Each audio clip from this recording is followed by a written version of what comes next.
Assalamualaikum warahmatullahi wabarakatuh. Di bulan suci Ramadan, ada peristiwa yang masyhur di kalangan umat Islam. Peristiwa peperangan yang maha dahsyat. Perang menentang kemusyrikan, perang menentang kebatilan, perang yang bergelimbang hikmah dan pelajaran di dalamnya. Adalah perang Badar Al-Kubra. Peperangan yang dipimpin langsung oleh Nabi Muhammad SAW. Perang kemenangan yang terjadi di bulan Ramadan, tahun kedua sesudah Hijriah. Mengapa terjadi perang Badar? Bagaimana kronologi terjadinya perang Badar? Bagaimana perang Badar menjadi peristiwa tak terlupakan di kalangan umat Islam? Berikut Muncar merangkumnya dalam 7 hal berkaitan dengan perang Badar. 1. Latar belakang terjadinya perang Badar. Kaum kafir Quraisy telah sewenang-wenang memperlakukan umat Islam. Kebijakan kaum kafir Quraisy di bawah pimpinan Abu Jahal yang semakin menindas umat Islam. Kaum kafir Quraisy menyerang, menguasai harta benda kaum muslimin. Puncaknya, kaum muslim di bawah pimpinan Nabi Muhammad SAW didasari keinginan kaum muslim yang ingin mengambil hak-hak mereka yang dulu dirampas oleh kaum kafir Quraisy, melakukan aksi serangan, yaitu penghadangan kafilah dagang Abu Sufyan yang membawa barang dagangan besar. 2. Kronologi Perang Badar. Perang Badar terjadi pada pagi hari Jumat tanggal 17 Ramadan tahun 2 Hijriah di wilayah Badar, sekarang Saudi Arabia. Nabi memimpin langsung serangan dengan melibatkan sekitar 313 orang muslim, termasuk paman Nabi, Abu Bakar, Umar bin Khattab, dan Ali bin Abi Thalib, dengan 8 pedang, 6 baju perang, 70 ekor unta, dan 2 ekor kuda. Pertempuran besar dalam perang Badar sebenarnya di luar perkiraan umat Islam. Nabi Muhammad SAW merencanakan pengerahan pasukan muslim buat penyergapan biasa, yaitu karavan dagang besar dalam perjalanan kembali ke Mekah dari Suriah. Tujuan merampas barang perniagaan yang dibawa kafilah itu sebagai ganti dari harta benda umat Islam yang mereka tinggalkan di Makkah ketika hijrah ke Madinah. Abu Sufyan yang mengetahui rencana Nabi kemudian mengirim utusan ke Mekah. Di bawah komando Abu Jahal, kaum kafir Quraisy Mekah menyiapkan pasukan menuju Badar dengan total pasukan sekitar 1.000 orang, 600 persenjataan lengkap, 700 onta, dan 300 kuda yang siap menghadapi pasukan Nabi Muhammad SAW. Keputusan Nabi melawan pasukan Abu Jahal awalnya menciptakan situasi yang problematis di kalangan Ansar yang berjanji melindungi Nabi hanya di kawasan Madinah, bukan di luar Madinah seperti di lembah Badar. Demi Tuhan, kalau engkau meminta kami menyeberang lautan ini dan engkau menceburkan ke dalamnya, kami akan mencebur bersamamu. Tak ada seorang orang pun yang tertinggal. Begitulah gelegar suara Sa'ad bin Mu'adz mengakhiri kebimbangan Ansar.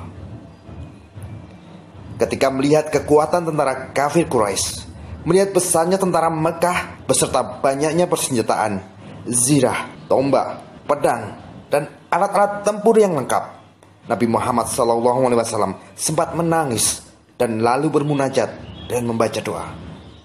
Ya Allah, jikalau rombongan yang bersamaku ini ditakdirkan untuk binasa, takkan ada seorang pun setelah aku yang akan menyembahmu. Semua orang beriman akan meninggalkan agama nan sejati.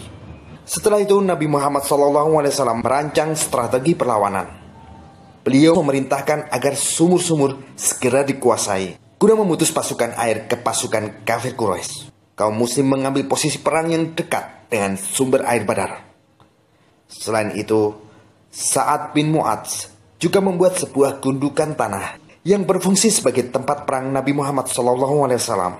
Pembuatan gundukan tanah tersebut ditujukan agar Nabi Muhammad SAW dapat mengawasi jalannya perang dan mengetahui pola serangan yang tepat untuk mengalahkan kaum kafir Quraisy.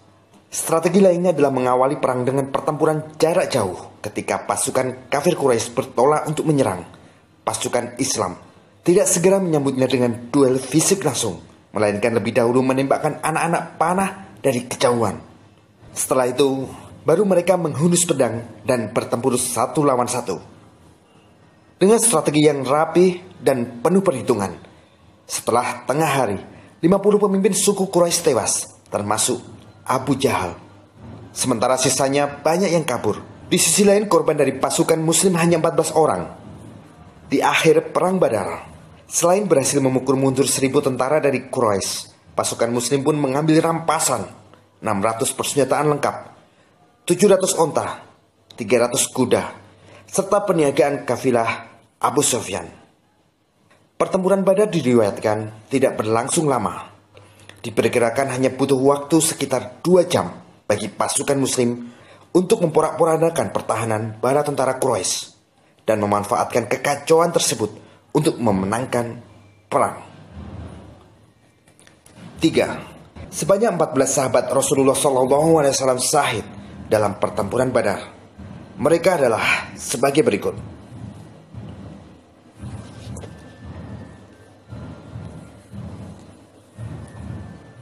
4. Korban yang berasal dari kaum Quraisy. Sebanyak 70 orang pasukan kafir Quraisy tewas, termasuk komandan perang Abu Jahal. Pasukan kafir Quraisy lainnya dibawa sebagai tawanan perang oleh kaum muslim.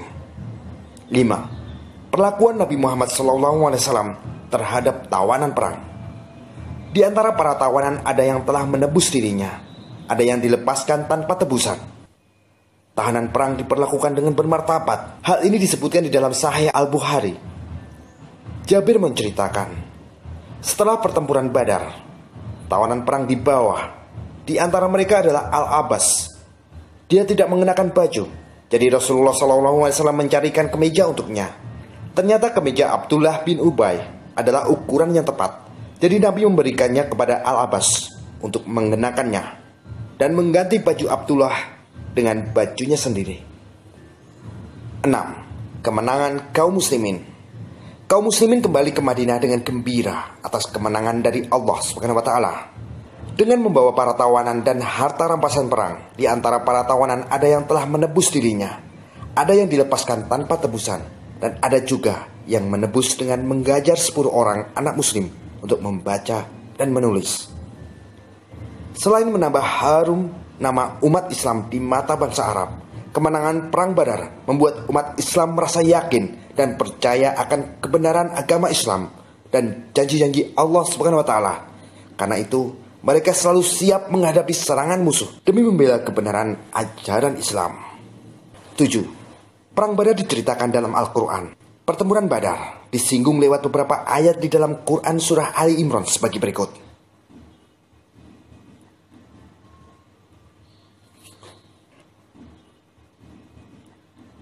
Di saat itulah Allah mengangkat derajat kebenaran dengan jumlah kekuatan yang terbatas dan merendahkan kebatilan meskipun jumlah kekuatan 3 kali lipat. Kemudian Allah memenangkan Rasulnya dan menampakkan wahyu serta bala tentara yang diturunkannya dan membuat wajah Nabi serta bala tentaranya putih berseri. Allah SWT berfirman seraya menyebutkan anugerahnya kepada hamba-hambanya yang mukmin dan para tentaranya yang bertakwa. Wallahu a'lam bishawab. Wassalamualaikum warahmatullahi wabarakatuh.